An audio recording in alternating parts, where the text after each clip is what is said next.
Hey, everybody, how's it going? It's good to see everybody. Just trying to get my mic situated. Um, hey, super excited that we can kind of come together, that we can talk a little bit about Jesus today, and uh, and I want to talk about really what's on everybody's mind and the place that we're at right now. Fear and uncertainty, um, anxiety and stress. Those things are abundant in 2020, 2019. Those things are things that everybody deals with on a consistent basis. And now I feel like more than ever, are just living in a place where fear and anxiety just run rampant. And I want to talk a little bit about how to navigate those things just as a believer. And if you haven't checked out the message from Church of the Shepherd this week, Pastor Danny talked about that today too, and talked about some of the ways to kind of walk into that as Jesus did on this earth, as a man, fully human and fully God, walking into darkness. And much like Jesus, we're just kind of in this dark situation right now.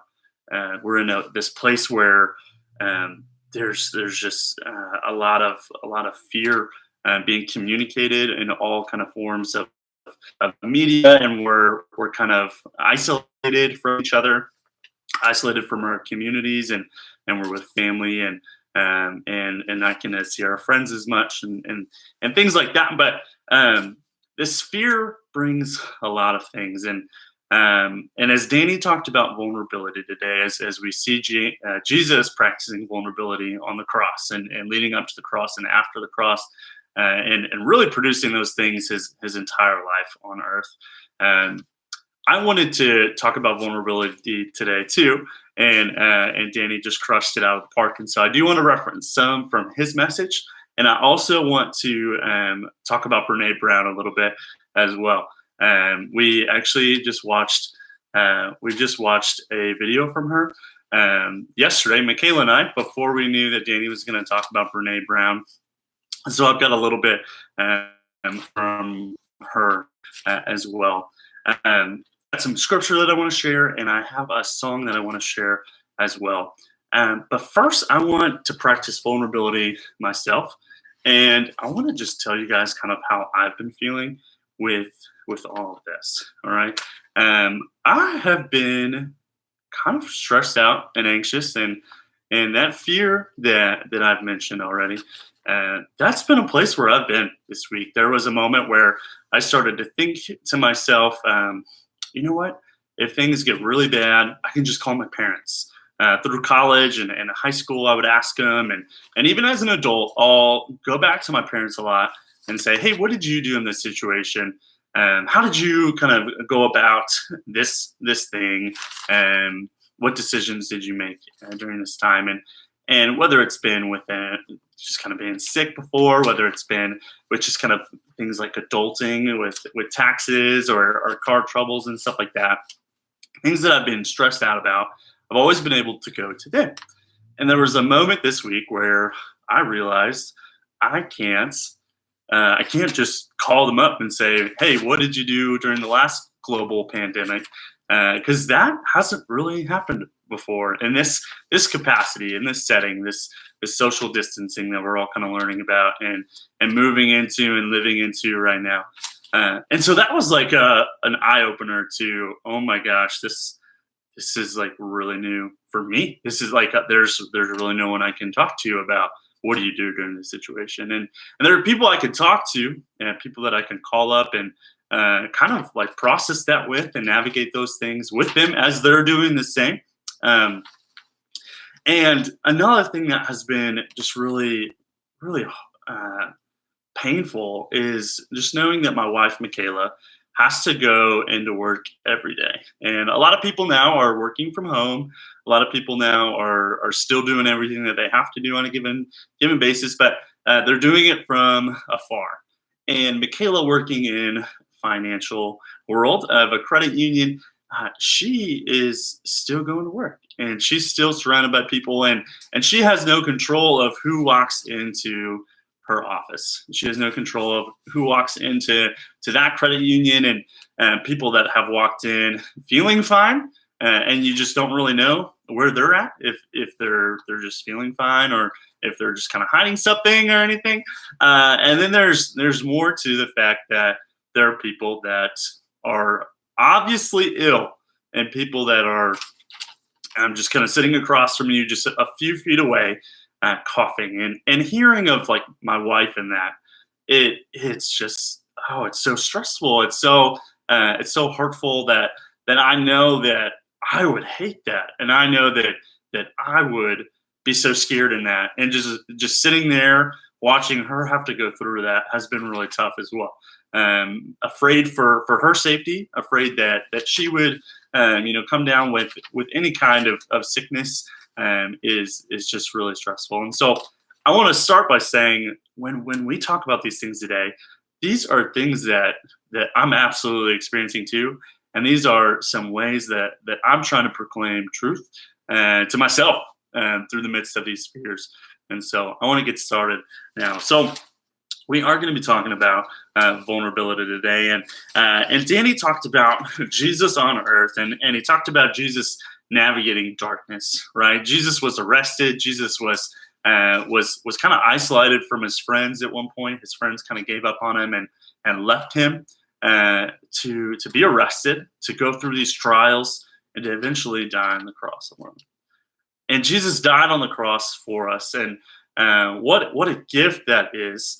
But he was navigating a very similar darkness to us, and he was doing so being vulnerable, and he was honest about just kind of what it meant to be fully man as well as fully God. And I think the coolest thing about Jesus being vulnerable on the cross is that Jesus was powerful, and Jesus could heal people, and he turned water into wine. He cast demons out of people, and there were just these long list of incredible acts that Jesus did. And there Jesus is on the cross, and I fully believe that Jesus is on the cross because Jesus is deciding and choosing to be on the cross. He chooses, which is just crazy to me, knowing that he is willing to be there, that he's willing to lay down his life in that moment, and the next moment, and the next moment. Like 2 minutes go by and he's still on the cross, and 20 minutes go by and he's still on the cross, and 45 minutes, and so on.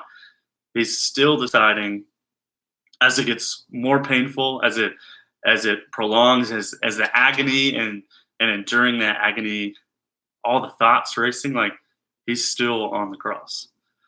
And I think that speaks magnitudes of like vulnerability, is that like you have the capacity to be strong, and he was super strong.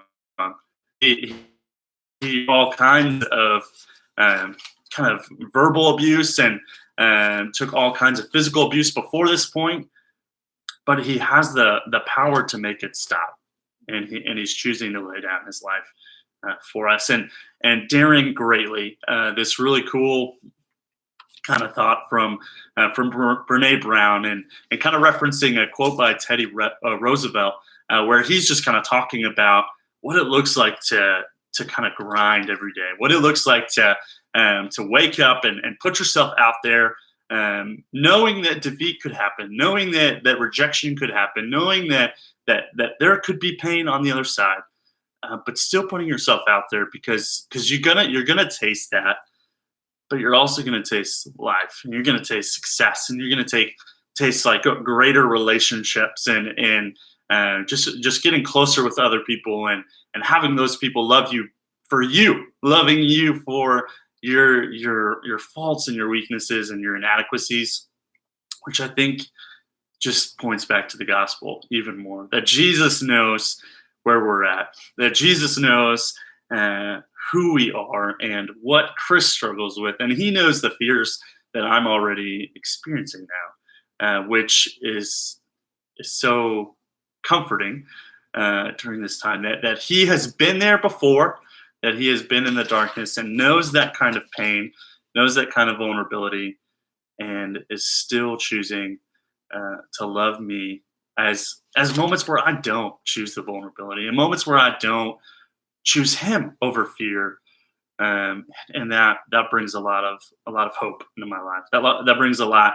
That brings a lot of love into my life. That he would love me that much, that I could accept that from him. There's a verse I want to share with you guys that comes from Psalms 23, verse 4, and it's one that I've heard a lot growing up. And this verse, I'll just read it. It says, "Even though I walk through the valley of the shadow of death, I will fear no evil, for you are with me. Your rod and staff, they comfort me." And that verse I've thought to that verse in trials over time. I've thought to that verse in different challenges throughout my life. But that is one that right now I think just kind of strikes the nail on the head. Because right now we're in this kind of shadowed state. We're in this. There's just this like fear and anxiety looming. If you have to go shopping, you see it on people's faces. If you are walking through aisles at the store, you see it on the shelves.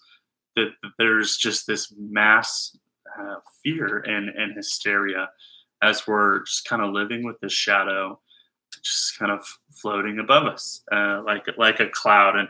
And during this time, this verse says, "And I will fear no evil." And I think that it's so cool that Jesus was using this kind of truth and holding on to this truth and kind of repeating it in his head as he's on the cross and leading up to the cross and being beaten and arrested and going through trial, actual trial of court with Pilate. And he's sitting there just holding on to the comfort that A, he's doing this for us, but B, that God has him and that he is in control, that God's in control. There's a verse that we're going to put in the link of this video here in just a little bit. There's a song, and this is "King of My Heart" by Bethel. Bethel's playing this song, and they enter into a time of spontaneous worship, which is really, really cool. Spontaneous worship is they just kind of stop playing at one point, and they just kind of allow the Holy Spirit to kind of move in the music, move in what they're saying, and just kind of go off as the Holy Spirit. Which this video specifically is super powerful. It's so cool, and I want to pass that on to you guys. It's gonna be a link in the description of this video. It's called "King of My Heart," but there's a moment where they break it all down. The music comes to an end, and they start to build it back up. And they build it back up with the truth of God. And they say things like, "You've been God a long time." And there have been so many moments in my life where I have sat back and said, like, "God, why would you allow this? Like, why would you do this? Why aren't you doing this other thing over here?" And that for me is so prideful that I would think that I would be better than him, that I would think that God that has been doing this for so long and so well, loving people the way that he did by sending his own son to die on the cross for us, delivering Israel from trial after trial, even though they just continue to neglect him, to neglect their relationship with him, and they break rules and agreements and covenants with God, that he still loves me even in the midst of me thinking that I would do it better sometimes. And so the first truth is God's been doing this a long time. Our God came down to do this with us intentionally. He really didn't have to leave the throne of heaven if he didn't want to, but he chose that. Jesus chose that, and Jesus spent his whole life choosing that.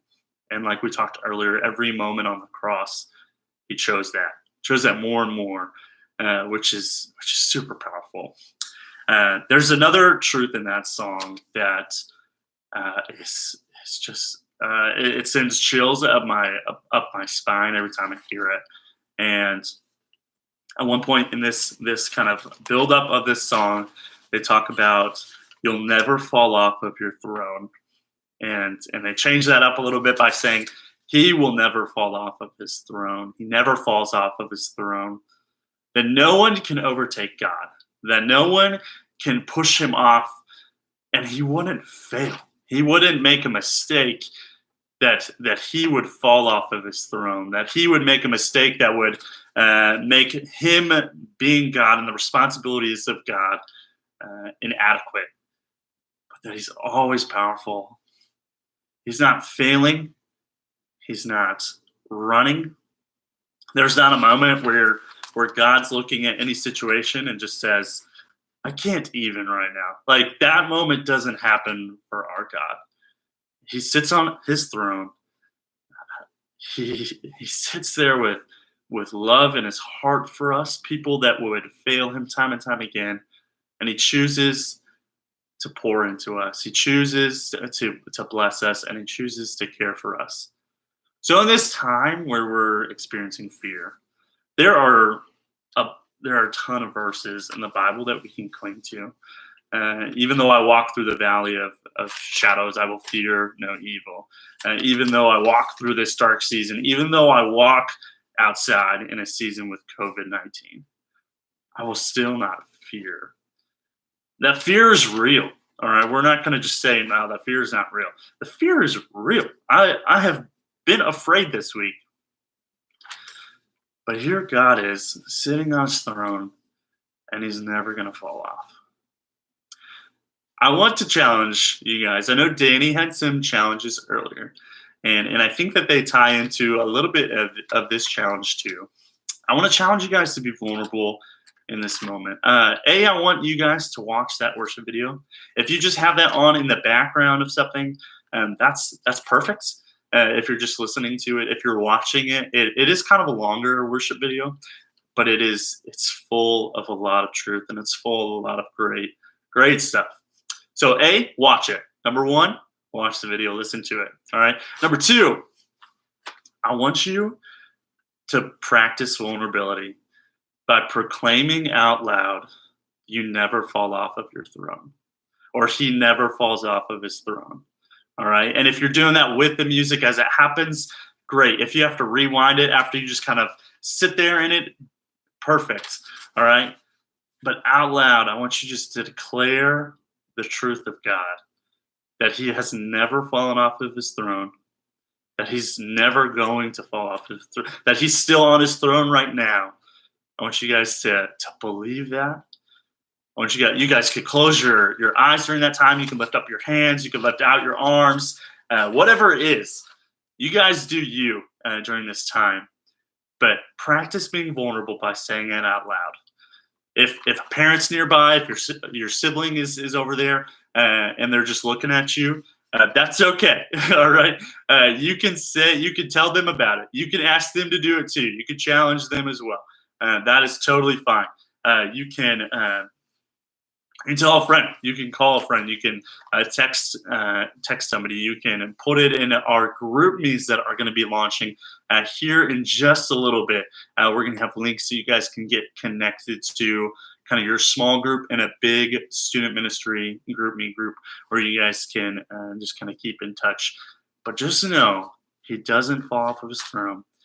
And I will tell you, this vulnerability is tough too.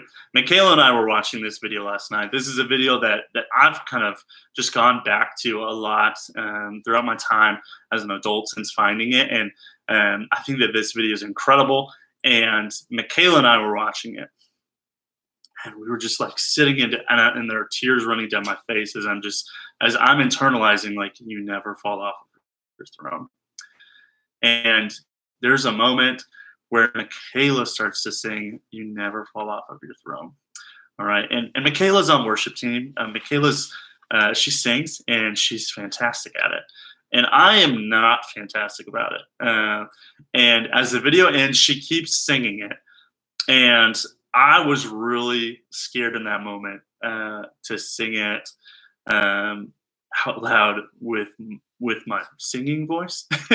And so I pressed play again, and she kind of like caught me in it. But I pressed play again on the video because I wanted something else. I wasn't afraid to put my worship out there for somebody else to hear, like my voice cracking and all the notes that I can't hit.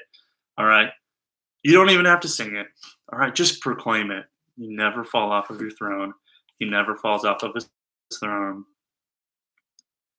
Don't be afraid somebody's around you to say that. All right. If that's a sibling, that's a parent. But also, don't be afraid to tell someone about that this week.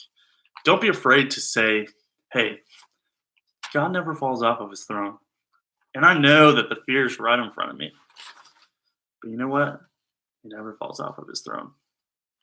Guys, I care about you a lot. I'm super excited to kind of start this online student ministry stuff that we are getting super close to kind of being in and kind of knocking out all the little um, details along the way, just kind of leading up to it.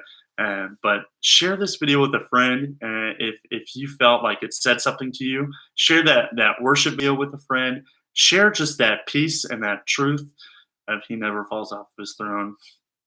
Share that with someone. Practice being vulnerable this week as we're all living in this time of fear. But we're all living in this time of fear with a God that's done it before, with a God that's still doing it well, and He's going to be doing it well for the rest of the time. All right. Love you guys. Take care. All right.